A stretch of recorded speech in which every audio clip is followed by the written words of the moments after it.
Researchers from RMIT University have discovered a simple technique to make atomically thin flakes of material.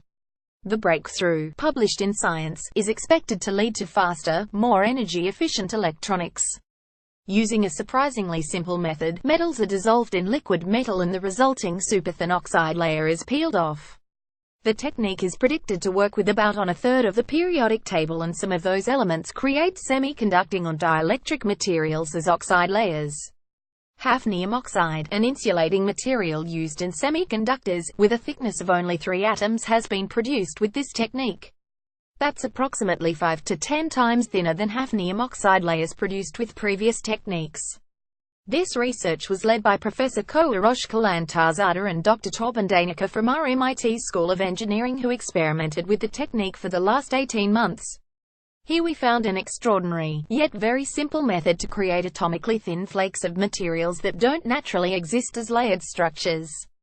We use non-toxic alloys of gallium, a metal similar to aluminium, as a reaction medium to cover the surface of the liquid metal with atomically thin oxide layers of the added metal rather than the naturally occurring gallium oxide, said Dr. Torben Danica. This oxide layer can then be exfoliated by simply touching the liquid metal with a smooth surface. Since our gallium alloy is liquid at room temperature, this process can be done safely at ambient conditions. It's simple enough that you could replicate the technique in your kitchen if you were so inclined.